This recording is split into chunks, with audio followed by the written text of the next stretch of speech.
নিয়েছি আমরা। আমরা কোরআন পড়ি না নবীর সুন্নত মোতাবেক চলি? চাচা দাড়িটা রাখো বাপ, কুটকুট করছে। তো চাচি বলেছে দাড়ি রাখলে কাছে শুতে নেবো না, তাই দাড়ি এখন রাখবো না, বুড়ো হই।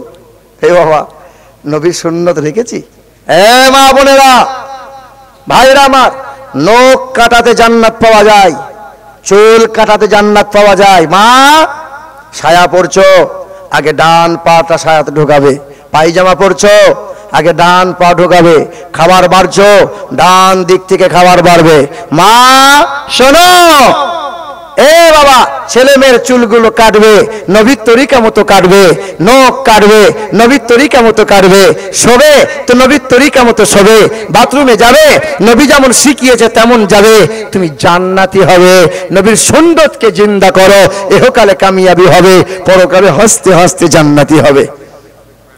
একটাও নবীর তরিকা নাই। চুল কাটে তো ভেড়ার মতো, এই দিকগুলো ন্যাড়া, মধ্যখানে চুল।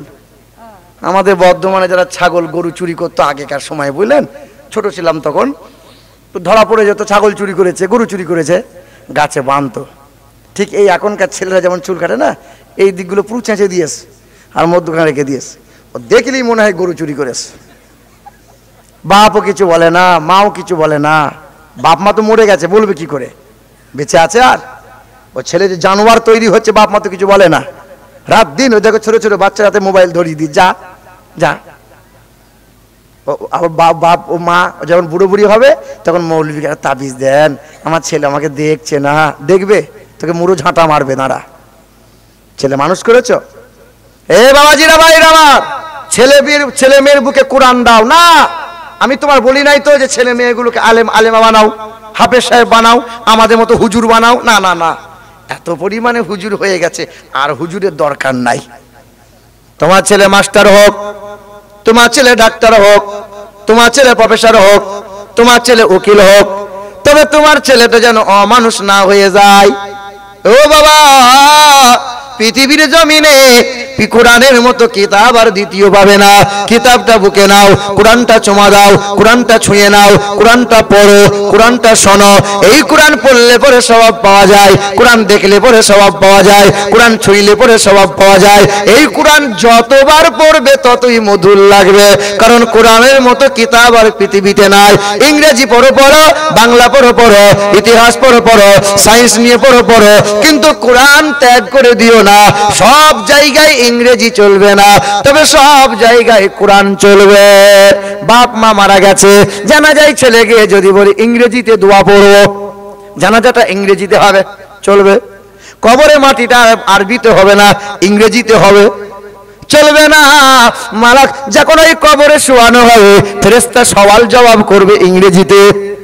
হাসরের ময়দানে ইংরেজি চলবে না, কবরে ইংরেজি চলবে না, জানাজার ময়দানে ইংরেজি আর চলবে না, মসজিদে দাঁড়িয়ে গেলে নামাজে ইংরেজি চলবে না। সব জায়গায় কোরআনের ভাষা চলবে। কোরআন পড়ো, ছেলে মেয়েদের বুকে কোরআন দাও।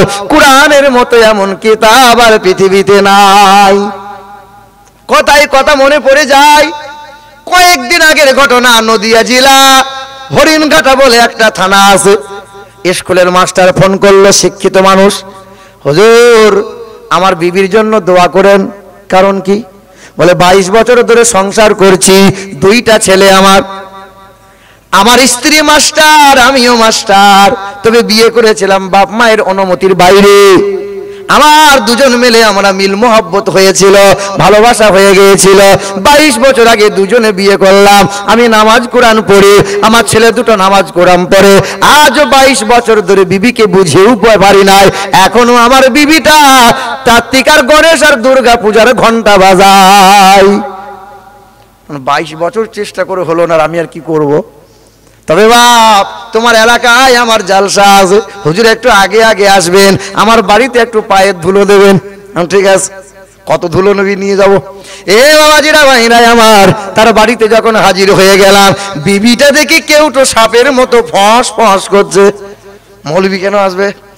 বাবারা, আমার সামনে তো আসে না, তবে আমার কাছে ছিল বিশ্ব নবীর জীবনী, কিতাবটা ছিল বাংলার। ওই কিতাবটা দিয়ে বললাম, বোন আমার, তোর যদি মনে হয় রাতের বেলা একটু নীরবে নির্জনে আমার এই কিতাবটা পড়িস রে বোন, তারপরে তোরে অন্য কিতাব দেবো। কারণ কোরআন তো হিন্দুরাও পড়তে পারে, খ্রিস্টানরা পড়তে পারে, কিন্তু না পাক অবস্থায় কোরআন ছোঁয়া যাবে না। না, দেবো না। বিশ্ব নবীর জীবনী বাংলার কিতাবটা দিয়ে দিলাম। 3 মাস কেটে গেল। ওই মাস্টারটা ফোন করে বলছে, হুজুর আমার বিবিটা আপনার সঙ্গে কথা বলবে। মানে কি বলবে, গাল দেবে নাকি? দাও। ওই বিবিটা, ওর মহিলা, ওর স্ত্রীটা আমাকে ফোন করে বলছে, হুজুর একবার আমার বাড়িতে আসিয়েন, ইসলাম সম্পর্কে অনেক জিজ্ঞাসা আছে। আমার মনে মনে ধারণা হলো আল্লাহ নিশ্চয়ই তার হৃদয়ে নবীর প্রেম জাগিয়ে দিয়েছে। আর অসুবিধা নাই, যে মানুষটা ইসলাম সম্পর্কে জানতে চায়, জানতে হবে তার হৃদয়ে ইসলামের ভালোবাসা, নবীর প্রেম জেগে গেছে। আর এই যে আমার জীবনে আজ পর্যন্ত, আজকে ডিসেম্বরের 21 তারিখ, আজ এই রাহুল শোনো, আজ পর্যন্ত আমার জীবনে আমি কাউকে বলি নাই, আমার আজ পর্যন্ত আমার জীবনে 17 জন অমুসলিম কালেমা পড়ে মুসলমান হয়েছে। না না না, আমি কোনো আল্লামা নয়, আমি বড় মুফতি মুহাদ্দিস, বড় হুজুর টুজুর নয়, আমি ছোটখাটো তোমাদেরই মতোই একজন 30 পারা কোরআন সেনাতে আছে। আমার বাপ যে খুব ধনী মানুষ তাও নয়, পরে বাড়িতে কাজ করে আমাদের মানুষ করেছে। লজ্জা কিসের? টাকা হয়েছে, গাড়িতে ঘুরে বেড়াচ্ছি, উপায় নাই বলে।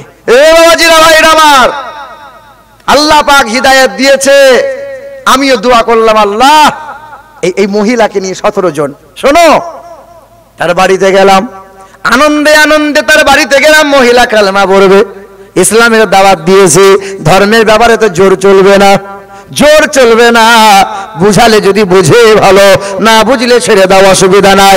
তবে ওই মহিলা বলল, হুজুর কোরআন, আমি এই বিশ্ব নবীর জীবনী বাংলা কিতাবটা পড়লাম, মনে মনে খুব ভালো লাগলো, নবী মুহাম্মদ রাসূলুল্লাহ সম্পর্কে অনেক কিছু জানতে পারলাম। কিছু প্রশ্ন করলো, কিছু উত্তর দিলাম। তখন ওই মহিলাটা বলতে, হুজুর আমি কালেমা পড়ে মুসলমান হব, কিন্তু আমার শর্ত হলো আমাকে পূজা করতে দিতে হবে। মানে কলেমা পড়বে কিন্তু এদিকে ঘন্টা বাজাবে।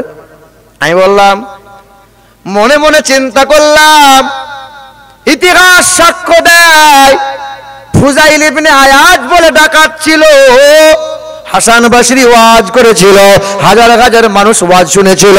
ওই ডাকাতদের সর্দার ফুজাইল ইবনে আয়াজ এক কোণে বসে বসে ওয়াজ শুনছিল। শুনতে শুনতে চোখের পানি গড়িয়ে গেল, কল্পটা সুন্দর হয়েছিল।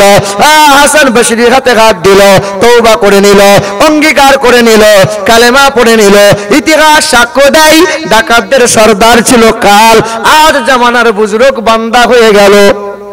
বাশার বলে একটা মাতাল, সকাল সন্ধ্যা মদ খেত, রাস্তায় পড়েছিল কোরআনের আয়াত কাগজের টুকরা, দেখতে পেয়ে চুমা দিয়ে ধুলাগুলো ঝেড়ে তুলে নিয়ে গেল, আদর করে বাড়িতে রাখলো। আল্লাহর বড় কবু পছন্দ হয়ে গেল। হাসান বসরিকে এলহাম দিল, যাও হাসান, মাতালের কাছে দিনের দাওয়াতটা পৌঁছে দাও। হাসান বসরি খোঁজ নিয়ে বলছে, রে বাশার, বলে বাশার বাড়িতে নাই, মদের আড্ডাখানায়। হ্যাঁ, মদের আড্ডাখানায় গিয়ে বলছে, বাশার বলে কেউ আছে? বলে সে নেশাতে মগ্ন, পড়ে আছে, উল্টে পড়ে আছে। হে বাশার, আই বাবা, তোর সাথে কথা আছে। বাশার হাফি ওই মাতালটা, যুবকটা ওঠে তো টলতে টলতে যায়, টলতে টলতে যায়। বলে বাবা সাবধানে আয়, পা স্লিপ যদি হয়ে যায় হাত পা ভেঙে যাবে। মাতালটা বলছে, হুজুর আমার যদি হাত পা ভেঙে দেয় ব্যান্ডেজ করে নেব, 2-4 মাস পরে আমার হাত পা সোজা হয়ে যাবে। কিন্তু আপনারা হুজুর মানুষ, আমরা হুজুর মানুষ। ওই মাতালটা বলছে, আপনাদের পা সাবধানে রাখবেন, আপনাদের পা যদি কখনো স্লিপ হয়ে যায় সমাজে কোনোদিন ঠাড়ো হয়ে দাঁড়াতে পারবে না।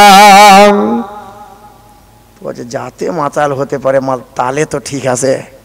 হ্যাঁ, এই যে হুজুর মানুষ যারা, ঘরে যদি স্বামী না থাকে ঘন ঘন ওই বাড়িতে যাইও না।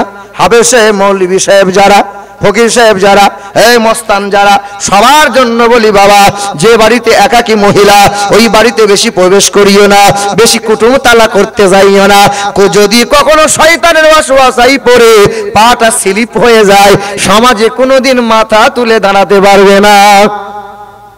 মাতাল হাসান বসরি বলছে, আই বাবা বলতো কিছু ভালো কাজ করেছিস জীবনে? বলে একটাও ভালো কাজ করি নাই, তবে একটা কাজ করেছি, কোরআনকে মহাব্বত করেছি।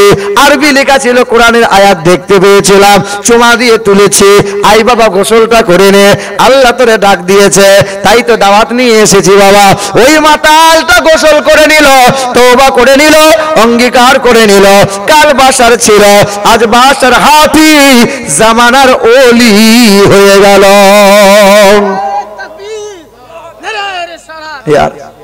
এ মুসলমান বাবারা, ভাইরা আমার, ওই মহিলা তখন বলছিল, হুজুর আমি কালেমা পড়ব কিন্তু পূজা বন্ধ করব না। আমি বললাম তাই কর, কালেমাটা পড়, আল্লাহ নবীর নামটা জিকির কর কর। ওই মহিলা করে, আর আমি মনে মনে চিন্তা করলাম, পৃথিবীর সবচেয়ে বড় হাতিয়ার হলো দোয়া। আজকে একদল বলছে দোয়া করা যাবে না, নামাজের পরে দোয়া করতে হবে না, হাত তুলে দোয়া করা লাগবে না। আগে একটা সময় ছিল, কবরে মাটি দেওয়ার সময় দোয়া পড়তাম, মিনহা খালাকনাকুম ওয়া ফিহা নুঈদুকুম ওয়া মিনহা নুখরিজুকুম তারাতান উখরা। এখন ওরা বলছে সব দোয়া চলবে না, পুরাতন হয়ে গেছে। দয়ার নবী আমার উম্মে কুলসুমের যখন জানাজা হয়, মাটিটা হাতে নবী তুললেন, দোয়া পড়লেন, বিসমিল্লাহির রহমানির রহিম, মিনহা খালাকনাকুম ওয়া ফিহা নুঈদুকুম ওয়া মিনহা নুখরিজুকুম তারাতান উখরা। ওরা বলছে সব চলবে না। কবরের পাশে গিয়ে দাঁড়িয়ে একটু দোয়া করো, জিয়ারত করো, বলে এগুলো চলবে না। মাইয়েতের জন্য একটু সাদকা করো, বলে এগুলো চলবে না। মানে ধর্মটাকে কেটে কেটে জাঙ্গিয়া বানিয়ে ফেলেছে ওরা। এ বাবাজিরা, ভাইরা, রাগ করিয়েন না, কষ্ট নিয়েন না। সহি হাদিসের দোয়াই দিয়ে ওরা বলে হাদিস মানবো আমরা, সাহাবা কিন্তু মানবো না। তাই তো ওমরে ফারুককে বেদাতি বলেছে ওরা। হায় হায়, ওমরে ফারুককে চেনো? মনে তোমার চাচা মনে হয় নাকি? ওমরে ফারুককে চেনো? যে রাস্তায় একবার চলে গেলে শয়তান 40 দিন ওই রাস্তা দিয়ে যেত না। ওমরে ফারুককে চেনো? যে ওমরে ফারুকের শানে আমার আল্লাহ 21টা আয়াত নাজিল করেছে। ওমরে ফারুক জমিনে কথা বলতেন তো আল্লাহ আসমান থেকে ফয়সালা করে দিতেন। হে মুসলমান শোনার টুকরো বন্ধুরা, আমার সুধী মানুষেরা, ওমরে ফারুক তো তিনি নবী আমার বলেছেন, আল্লাহ আমার পরে কাউকে নবী করে পাঠাবেন না, যদি পাঠাইতেন তো ওমরে ফারুক নবী হয়ে আসতেন। যারা বলেন সুবহানাল্লাহ। এ বাবাজিরা, ভাইরা আমার, কেন এসব দলবাজি করছো বাবা? নবীর প্রেম করো, কালামকে বুকে তুলে নাও, আদব কায়দা গড়ে তোলো। মুসলমান বাবারা, ভাইরা আমার, আমি তাহাজ্জুদের নামাজ বাদ সিজদায় পড়ে মালিকের দরবারে হাতটা তুলে দোয়া করলাম, আল্লাহ ওই মহিলাকে কবুল করে নাও। মহিলার হৃদয়ে ইসলাম কোরআনের বাণী আল্লাহ তুমি পৌঁছাইয়ে দাও। 3 সপ্তাহ হয়ে গেল, 21টা দিন পার হয়ে গেল। স্বামীটা ফোন করে বলছে, হুজুর আমার বিবিটা আজকে এমন হয়ে গেছে, সব দেবদেবীগুলো নিয়ে নদীতে ভাসিয়ে দিয়ে কোরআন নামাজ পড়ে, তাহাজ্জুদের নামাজ আর ফেল করে না। মহান মালিকের দরবারে এটাই কামনা, ধর্ম শেখো, বোঝো। আগে যে ধর্মের তোমরা নিন্দা করেছো, ইসলাম সম্পর্কে একটু অবগত হও। ইসলামের মতো এমন ধর্ম আর পাবে না, এমন পাবে না। হিন্দু ভাইদের একটা কীর্তনিয়া আছে, তার নাম হলো দীনকৃষ্ণ ঠাকুর। নাম শুনেছো? ওকে আবার হিন্দুরাই গালমন্দ করছে, কেন বলো তো? সত্যগুলো তুলে ধরছে। কিছু হিন্দু ভাইরা আবার আমিষ খায় না, মানে মাছ, মাংস, ডিম, পেঁয়াজ খায় না, কিন্তু ক্যাপসুল খায় ঠান্ডা লাগলে পরে। ক্যাপসুলটা কিসের বাবা? ক্যাপসুলের ওপরটা কিসের? আবার বলছে আমরা মাছ, মাংস, গোশ খাই না, কিছু খাই না গো। অথচ কলের জল খায়। কলের ওয়াশারটা কিসের? গরুর চামড়ার ওয়াশার। ওরা বলছে মুসলমানদের গরু টরু ঝামেলা, তবলা তো টাঙিয়ে রেখেছে দুর্গা মণ্ডপে ঠাকুরের পাশে, ওই চামড়া দিয়ে তো তৈরি। বলো কেন এসব হিংসা ছড়াচ্ছ বাবা? তোমার ধর্ম তোমার কাছে, আমার ধর্ম আমার কাছে। না, দয়া করে রাগ করিয়েন না, কেউ কষ্ট নিয়েন না। অমুসলিম ভাইরা হয়তো আছেন, শুনছেন, আঘাত নিয়েন না। কাউকে আঘাত দেওয়ার উদ্দেশ্য বলি নাই, ভাবতে বলছি, ভাবতে বলছি। দীনকৃষ্ণ ঠাকুর বলেছে যে যে তোমরা ঠাকুরকে অন্ন দিচ্ছ, ফল টল এটা ওটা সব দিচ্ছ, তো ঠাকুর খায়? বলছে হ্যাঁ খাই। তো খাই তো পায়খানা করে কখন?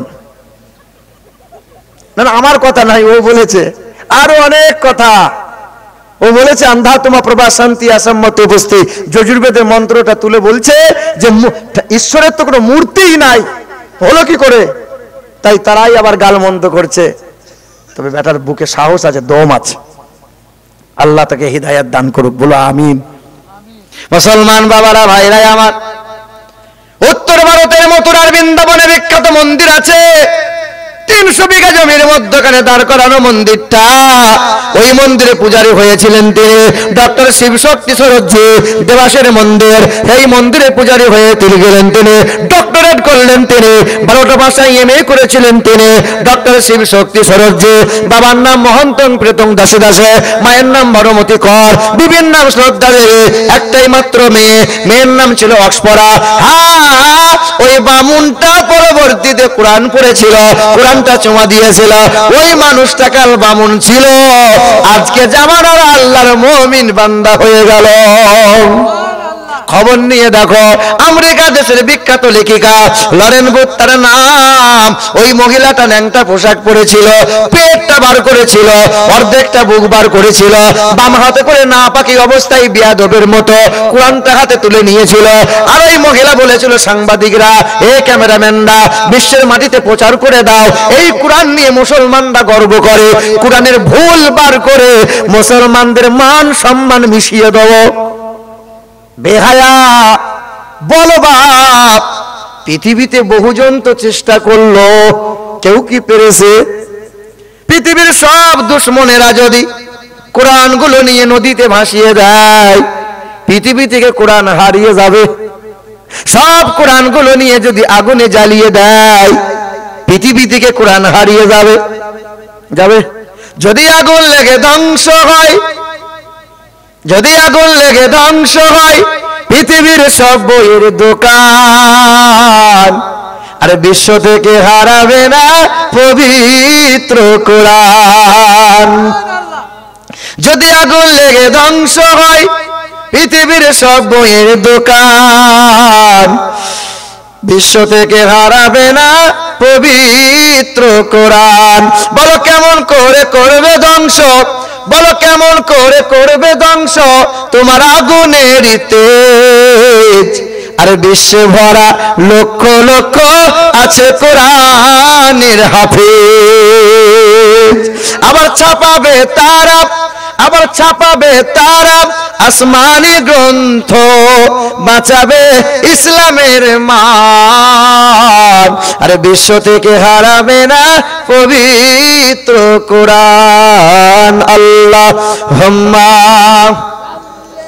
অল্প দেন, খুব গরম নাকি? আবার ঢালেন ঢালেন, এটা পুরো খুলে দেন না।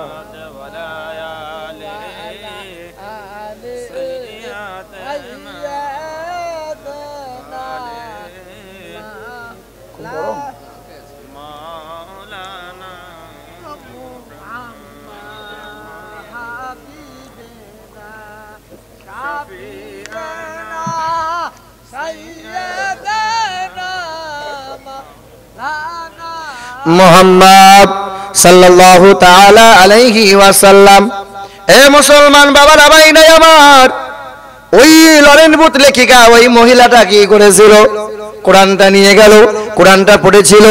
1 মাস 2 মাস গেল, 6 মাস পড়ে নিল, 1 বছর হয়ে গেল, 1.5 বছর হয়ে গেল, 2 বছর ধরে কোরআনটা পড়লো।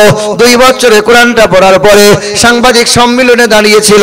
সাংবাদিকরা প্রশ্ন করেছিল, ম্যাডাম কোরআনের কোন জায়গায় ভুলবার করলে বলো? ওই মহিলা বলেছিল, পৃথিবীর জমিনে অনেক গান আছে, একবার 10 বার 20 বার গাওয়া হয়, ধীরে ধীরে পুরাতন হয়ে যায়। পৃথিবীতে অনেক কবির কবিতা আছে, একবার 10 বার 20 বার পড়ো পুরাতন হয়ে যায়।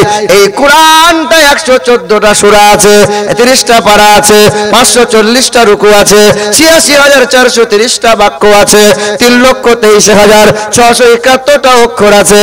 এই কোরআনটা একবার, দুইবার, 5বার পড়লাম, মনে মনে ভাবলাম আর কোরআন পড়বো না।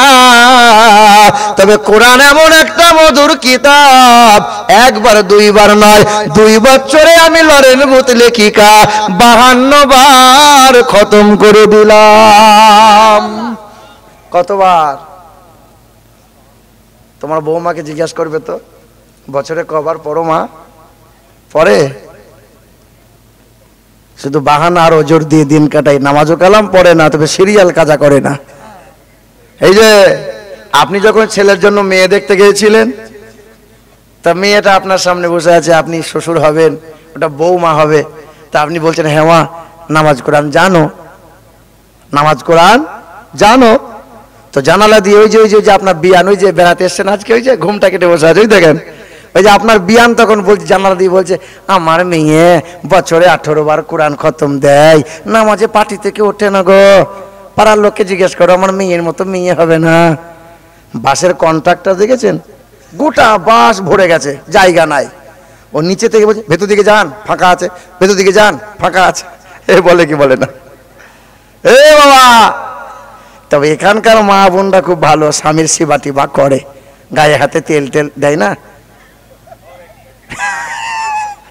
এ বাবা, আমাদের বর্ধমান ডিস্ট্রিক্টের মেয়েরা একটু ফ্যাশনে চলে, বুঝলেন? সারাদিন যদি মেহনত করে আসি, এক গ্লাস ঠান্ডা পানি দাও তো, বলে কলসিতে ঢেলে খাও তো, দেবে না। রাতের বেলা জ্বর জ্বর মনে হয়েছে, 2 রুটি করে দিলে ভালো হয়। তো সালমার মা বলবে তুমি পারলে করে খাও, রেশনের দোকান থেকে প্যাকেটওয়ালা আটা আসে, তুমি বলে আমি সিরিয়াল দেখবো। এ বাবা, এবছরে বললেন নানির গ্রাম গিয়েছিলাম, বলে দিই, আপনি বলবো না ভাবছিলাম, বলেই দিই শোনে। তো নানা নানি তো নাই, অনেকদিন আগে মরে গেছে। মামিরা খালারা সব আত্মীয় স্বজন হয়, পাড়া প্রতিবেশী। দান সাদকা আত্মীয়দের আগে করতে হয়। জি হ্যাঁ। তো দেখছি একদল মহিলা দাঁড়িয়ে আছেন, খালা কি ব্যাপার? বলে বাপ ব্যাংকে গিয়েছিলাম। একটু আগিয়ে আসেন কেন, ভালো করে দেখেন আমাকে, একটু আগিয়ে বসেন, দেখতে পাচ্ছেন আমাকে, আপনি সরে আসেন তো দিকে একটু। এ বাবাজির আমার মুখ বাড়িয়ে দেখছে তো, আমার কষ্ট হচ্ছে আমার, ভালো করে দেখুক। এ বাবা, আল্লাহ হায়াতে দারাজ করুক। বাবাজির আমার এইরকম মুরব্বী লোক আর কজন আছে বলেন? শোনেন, তা আমি জিজ্ঞাসা করছি খালা কি ব্যাপার? বলে বাপ ব্যাংকে গিয়েছিলাম। কেন? বলে যে মমতা খালা দিচ্ছে না 1000 করে, তুলতে গিয়েছিলাম। ভালো কথা। তো বলে বাপ ভালো তো বলছিস বাপ, কিন্তু মমতা খালাটা বিরাট অন্যায় করছে। মানে কিরকম? বলে আমি পাচ্ছি 1000। হ্যাঁ। জরিনা মা পাচ্ছে 1000, তা বটে। সালমার মা 1000, হ্যাঁ। কিন্তু কুদালের মা 2000 পাবে কেন? তাই বলছি কুদালের বাপ যে মরে গেছে, বেদবা মাথা 1000 পাচ্ছে। তখন আমার হাতটা ধরে বলছে বাপ দেশ বিদেশ করছিস, দিনাজপুর, মুর্শিদাবাদ, মালদা, জলপাইগুড়ি, কোচবিহার, কত জায়গায় যাচ্ছিস, জলসা করছিস বাপ, দোয়া করতে পারছিস না। তাই বলছি কি দোয়া করবো? বলে দোয়া করে দিয়ে যেন বুড়োটা মরে যায়, কারণ মরে গেলে আমি 2000 করে পাবো। এ বাবা, এখানকার মা বোনটা তো ভালো, মুরব্বীদের গায়ে হাতে তেল দেয়, ভালোবাসে, কখনো অমঙ্গল কামনা করে না। তবে আজ পর্যন্ত শুনেছেন যে কোনো মহিলা হার্ট অ্যাটাক করে মরেছে? শুনেছেন? শুনবেন না, কারণ মহিলারা হার্ট অ্যাটাক করে মরে না। মরে কারা? পুরুষ মানুষ যারা। কেন জানো? ওরা এত পরিমাণে মানসিক অত্যাচার করে, এত পরিমাণে প্রেশান দেয়, এত পরিমাণে মানসিক প্রেশার দেয় যে বেচারা অতি অল্প দিনে হার্ট অ্যাটাক করে পৃথিবী থেকে বিদায় নেয়। এ বাবা, এ মা বোনেরা, স্বামীর যদি হায়াত লম্বা পেতে চাও, স্বামীর শ্বশুর শাশুড়িকে নিজের মতো মনে করে নাও, স্বামীর আত্মীয় স্বজনকে নিজের আপন ভেবে নাও। স্বামীর হায়াত যদি লম্বা চাও, নামাজের পাটিতে বসে বসে মালিকের দরবারে স্বামীর জন্য মঙ্গল কামনা করো। জি হ্যাঁ, যারা নতুন নতুন বিয়ে করেছো বাপ, শোনো, সংসার যদি সুখের করতে চাও, 3টে কথা বউদের কোনদিন বলবে না। 1, জীবনে যদি কোনোদিন পার্সোনাল কিছু বিষয়, গোপন কিছু ঘটনা ঘটে থাকে, বিবি যতই গায়ে হাতে পায়ে তেল দিক, কোনোদিন ওই কথা খুলে বলবে না। যদি বলে দাও, ওই কথার উপরে খোঁটা দিয়ে কলজে সেদ্ধ করে দেবে তোমার। 2 নম্বর, কোনোদিন তোমার ব্যাংকে ক টাকা আছে, কতদিন প্রতিদিন কত টাকা রুজি রোজগার করে নিয়ে আসছো, দিনের ইনকামের কথা বেশি বিবিকে শোনাবে না। যত বেশি শোনাবে ও বেলুন ফোলা হবে আর বাড়ির ম্যানেজার ওই হবে। কথা বুঝতে পারলেন? 3, আপনার বিবির সামনে যেন কোনোদিন কারো সুনাম করবেন না, কোনো মহিলার প্রশংসা করবেন না। বললেন আমি একদিন বাড়িতে বসে আছি, তা বলছি সালমার মা বড় ভাবির রান্নাটা না সাংঘাতিক রান্না, সাংঘাতিক, ব্যাস আর কিছু কথা নাই। রাতের বেলা শুয়েছে, ও মনে হচ্ছে দিল্লি তার বোম্বাই, তখন আমাদেরকে ঘোর গায়ে হাত দেবে না, সরে আয় একটু, গায়ে হাত দেবে না। সকালবেলায় উঠেই ওপর মহলে ফোন লাগিয়েছে, দিয়ে ওর মাকে বলছে আমি বলছিলাম না, খুব কাঞ্চার, আমি বলছিলাম না তোমার জামাই ফেঁসে আছে, আমি বলছিলাম না, এই যে বলছিলাম তোমার জামাই ফেঁসে আছে, কিছুই নাই, শুধু বলেছি রান্না ভালো, ব্যাস। এই কথা 3টে কথা একটু সাবধানে রাখবে। আমার বাপ 4 কেজি ওজনে খাইয়েছে, কোনো দিন আপনার নাম করবে না যে আমাকে এটা দিল, আমার এই করলো না, এই গুণটা খুব খারাপ। নবী আমার বলেন والمرأة إذا صلت خمسها وصامت سهرها واحسنت فرجها وأطاعت زوجها فلتدخل من أي أبواب الجنة شاءت। দয়ার নবী মায়ার নবী আমার বলেন 4 গুণ ভালো যার। 1 নম্বর হলো ওই মহিলা 5 ওয়াক্ত নামাজ পড়ে, রমজান মাসে রোজা রাখে। 3 নম্বর ওই মহিলা স্বামীর সেবা করে, স্বামীকে তুইতকারি করে না, স্বামীকে গালমন্দ করে না, স্বামীকে ভাষা খারাপ করবে না, স্বামীকে আঙুল তুলে কথা বলবে না। 4 নম্বর হলো ওই মহিলা বেহায়া বেপরদাই রাস্তাঘাটে চলবে না, আর পরপুরুষের সাথে ফোনে গল্প করে না। 4 গুণ ভালো যার। নবী আমার বলেন ওই মহিলাদের জন্য জান্নাতের 8টা দরজা আল্লাহ খুলে দেবেন, যে কোনো দরজা দিয়ে জান্নাত চলে যাবে। বলে সুবহানাল্লাহ। হে মুসলমান বাবারা ভাইরাই আমার, ওই খ্রিস্টান ধর্মের মেয়েটা লরেন বুথ লেখিকা কোরআনটা বুকে নিয়ে হাজার মানুষের সামনে দাঁড়িয়ে বলেছিল এই কোরআনটা 2 বছরে 52 বার তেলাওয়াত করলাম। এই কোরআনটা পড়ে জানতে পারলাম বিশ্ব নবী মহান নেতা, মহা আদর্শবান মহাপুরুষ নবী মুহাম্মদ রাসূলুল্লাহর মতো এমন আদর্শবান ব্যক্তি পৃথিবীর জমিনে 2টা নাই। কোরআনটা বুকে নিয়েছিল, কোরআনটা চুমা দিল, কালেমা পড়ে নিল। ওই মহিলা 5 ওয়াক্ত নামাজি হয়ে গেল, ওই মহিলা পর্দাশীলা হয়ে গেল।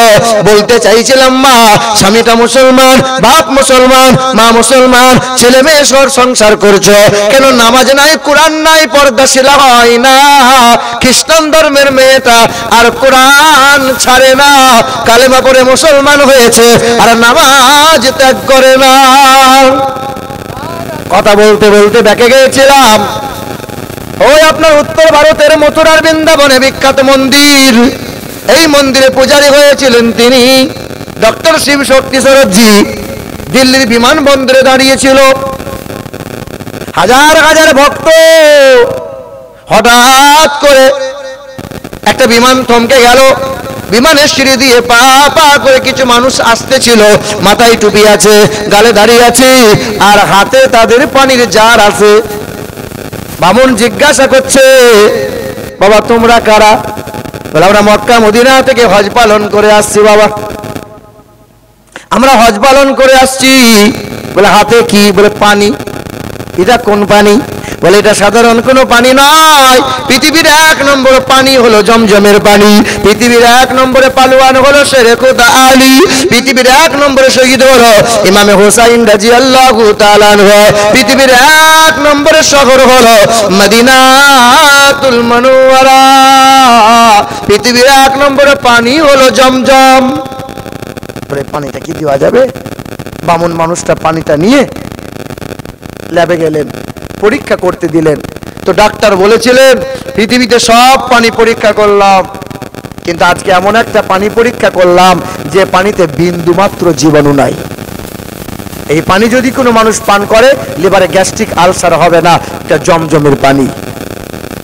ওই বামন মানুষটার চিন্তা উদয় হলো, এতদিন আজান হলে কানে আঙুল দিত, কোরআনের কথা শুনলে ঘৃণা করতো, ওই মানুষটা কোরআনটা তুলে নিয়ে গেল, ইংরেজি ভাষায় অনুবাদ করতে শুরু করলো, রিসার্চ করে ওই কোরআনটা তেলাওয়াত করে, কোরআনটা পড়তে পড়তে 3 মাস কেটে গেল, কোরআনটা বুকে নিয়ে মন্দিরে দাঁড়িয়েছিল। ইতিহাস সাক্ষ্য দেয়, ডক্টর শিবশক্তি সরোজির জীবনী পড়ে নাও। মন্দিরে কোরআন নিয়ে দাঁড়িয়েছিল, হাজার হাজার ভক্তরা বলেছিল, ও ব্রাহ্মণ বাবাজি আমাদের পূজাটা আগে করে দেন, আমাদের কষ্টের কথা ঠাকুরকে একটু বলে দেন। তো ব্রাহ্মণ বলেছিল, এতদিন তো তোমাদের কথা বললাম, আজকে আমার কথাটা শোনো। বলে কি বলো?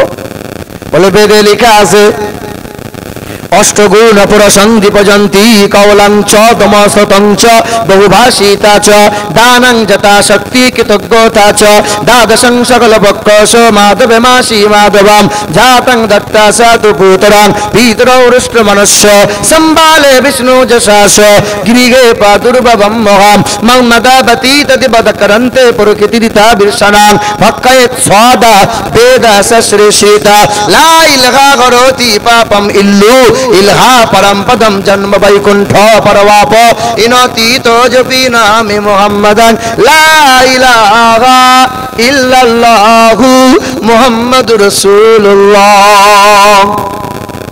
বলে ব্রাহ্মণ, বেদ পুরাণের মন্ত্র পড়তে পড়তে কলমা পড়ছে কেন? বলে আমি বেদের পাতায় দেখলাম, গীতা রামায়ণ মহাভারত কল্কি পুরাণে আমি দেখলাম নবীজির প্রশংসার কথা বলা হয়েছে, তিনি কল্যাণ কর্তা হবেন, একটা ধর্মের গুরু হবেন না, মানব জাতির মুক্তির দূত হবেন, বিশ্বের মানবতার বন্ধু হবেন তিনি, বিশ্বের সভাপতি হবেন তিনি, বিশ্বের 1 নম্বরে ন্যায় বিচারপতি তিনি।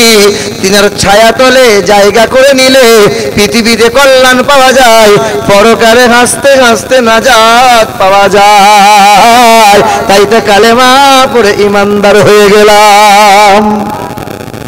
বেরিয়ে যাও এখান থেকে। সেদিন বইটা তাদের হাতে তুলে দিয়ে মন্দির থেকে বেরিয়ে এলো। মন্দির থেকে বেরিয়ে আসার পরে কোরআনটা বুকে নিয়েছে, পা পা করে চলে যাচ্ছে, যার হাতে যেমন ছিল পাথরে করে আঘাত করতে লাগলো, গোটা দেহ রক্তে লাল হয়ে জমাট বেঁধে গেল। কোরআন বুকে নিয়ে পা পা করে দরজার সামনে দাঁড়িয়ে বলেছিল, বাবা।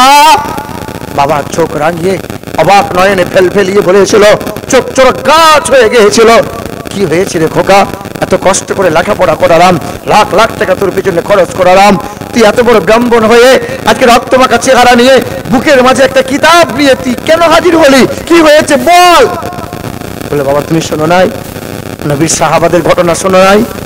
সুমাইয়া ছিল একজন মহিলা, ইসলামে সর্বপ্রথম নবীজির মহব্বতে জীবন দিয়েছিল। বেঈমানরা সুমাইয়াকে গাছে বেঁধে দিয়েছিল, সুমাইয়া নবী ত্যাগ কর। মা সুমাইয়া বলেছিল সব ত্যাগ করব, কালেমা ত্যাগ করব না।